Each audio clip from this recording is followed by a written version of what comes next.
Okay, so we are dealing with this monthly magazine now. It is Current Affair Monthly Magazine of Vision IAS, and we are dealing with polity and economic topic in this thing.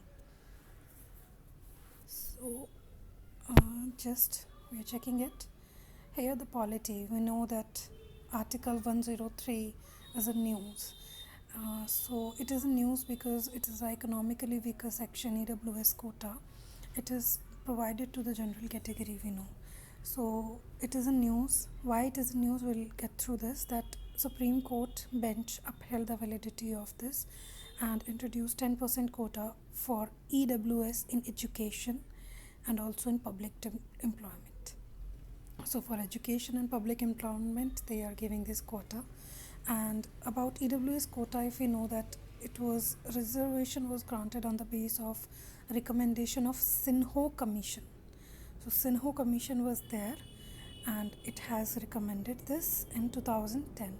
So 103rd Amendment has been made and Act has been inserted in 2019, and Article 15 subclause 6 and sub-article 6 and 16 sub-article 6 in the Constitution to provide the reservation to the EWS among non-OBC and non-ST category. Basically, they are providing on the basis of economy, on the basis of income.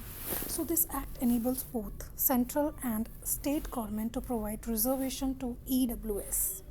So both government has to give this reservation. However, it allows that state government to decide whether or not to provide reservation to EWS for appointment of state government jobs and admission to the state government educational institution. So state government has such liberty that if they want to provide such a reservation or not to provide such a reservation. So if we go with what all the amendments has been made in sub-article. So Article 15 sub-article 6 that talks about, it basically enables the government to make special provision for the advancement of economically weaker section, okay, other than already mentioned, and this is related to the admission of the educational institution, okay. And Article 16 talks about the special provision for the jobs. This relates to promotions and appointments or post. So Article 16 sub Article 4 that relates to reservation for those backward classes which in the opinion of the states are not adequately represented in services. So this act amended Article 15 to additionally permit government to provide for the advancement of economical weaker section and also for provide up to 10% seats may be reserved for such section for admission in educational institution. Now such reservation will not apply to minority educational institution, okay. So for minority educational institutions these reservation will not apply. Also amended 16 and it permit the government to serve 10% post for this EWS section of the citizens, and EWS reservation is in addition to the existing reservation which is already provided to them. It is addition to that. Like if a person not covered under reservation of SCs, ST, OBCs and whose family had a gross annual income of 8 lakh was to be identified as EWS for reservation. Also excluded were those who had 5 acres of agricultural land. If somebody has 5 acres of agricultural land, then they will not be part of it, okay. And a residential flat of 1000 square feet.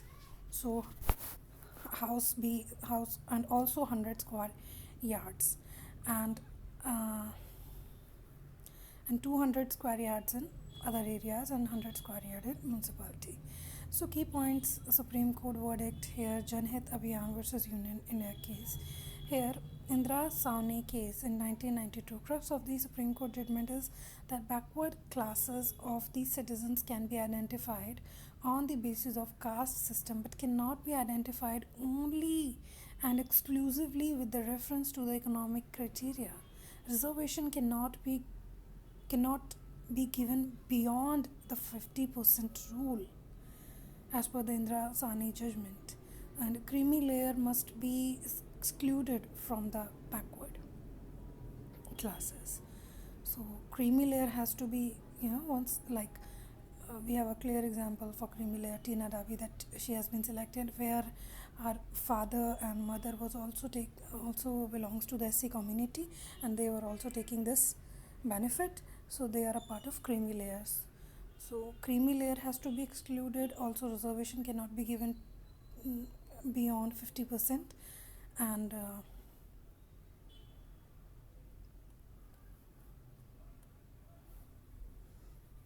caste system has to be there, not on the basis of economic criteria only. So key points of Supreme Court Janhit Abhiyan versus Union of India case happened here in this year, that reservation of economic criteria alone did not violate the basic structure of constitution, because Supreme Courts in the jurisdiction economic criteria cannot be sole basis for the determination of backwardness is somewhat restricted to the reservation provided to uh, SEBCs, and EWS is deemed a separate and distinct category. So exclusion of SC, ST, SEBC was part of reasonable classification and necessary to avoid double benefits. Also, the reservation as a concept cannot be ruled out in private institution where education is imparted. And 50% rule from Indrasani judgment has not been held to be inflexible and inviolable for all times to come further. It had applied only to SC, ST, SEBC, OBC communities and not to general category. So significance of this judgment is that it reshapes the politics of affirmative actions. EWS quota that moves the reservation discussion beyond Mandal debate and through the caste may be prominent factor for the determination of backwardness. Court has routinely discouraged identification of backwardness solely on the basis of caste. In Ram Singh and others versus Union of India, here Supreme Court suggested that the need for a non-caste based identification of backward classes. It held that new practices, methods, yardsticks have to be continuously evolved to enable recognition of newly emerging groups in society. It attempts to elevate poor among general categories. So EWS quota that provides economic justice to those who have not been the beneficiaries of affirmative action such as reservation. Proponents Proponents have argued that it is in the line with the transformative goals of the Constitution. Further, if we talk about that, economic criteria may be perceived as the first step in the process of moving away with caste based reservation. So, by reading the caste alongside class, it reconfigures India's affirmative action policy by offering an expensive view. So, concerns about EWS quota that reservation is meant for social upliftment. So, reservation as a traditional concept is not for financial empowerment.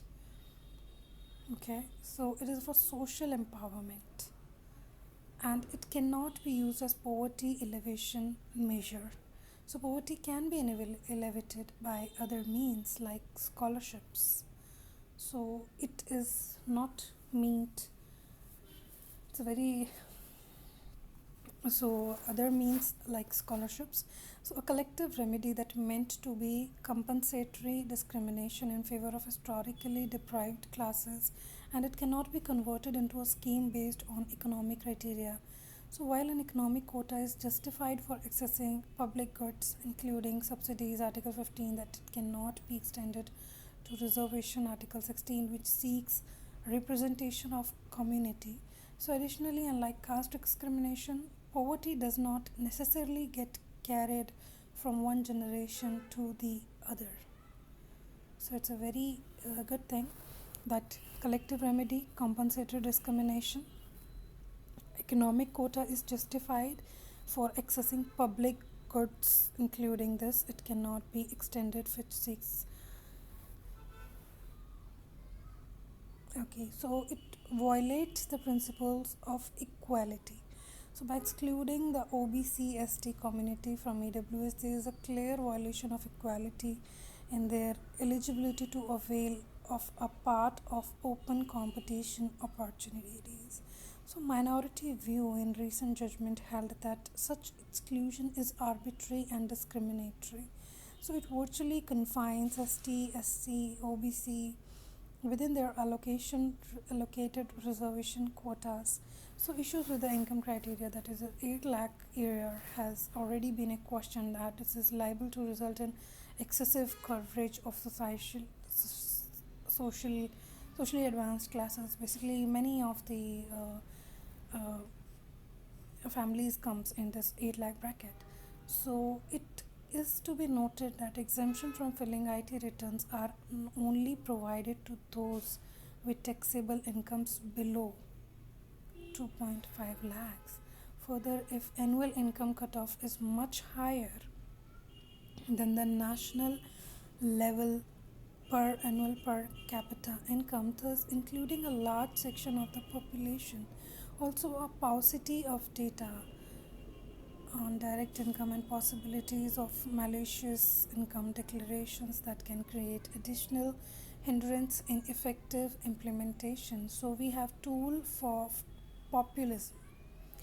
Here critics have also pointed to the political nature of EWS quota. Now this move is politically fraught with potential to aggravate social tensions. So minority view in the recent judgment that highlighted that permitting breach of 50% ceiling limit would become a gateway for further infractions and results in compartmentalization.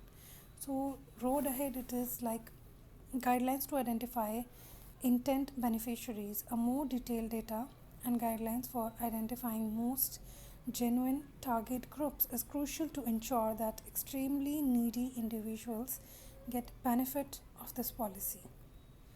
Also, the government should consider both opening of EWS quota of all community and also keeping income criteria much lower than the ceiling.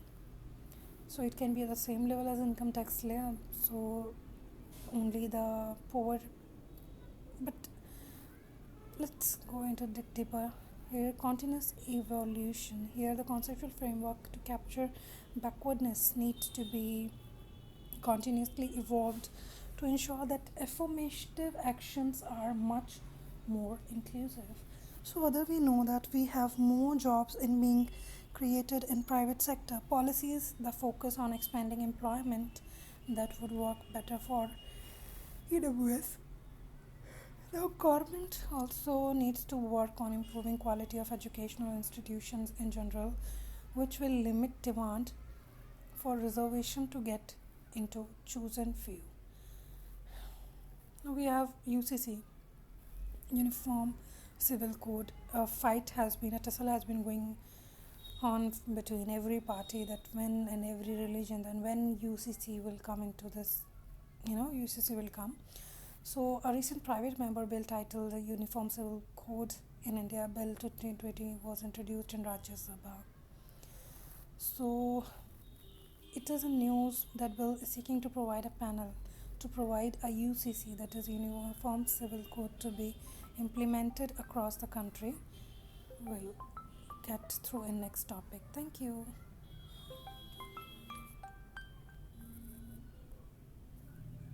Are you here? Are you?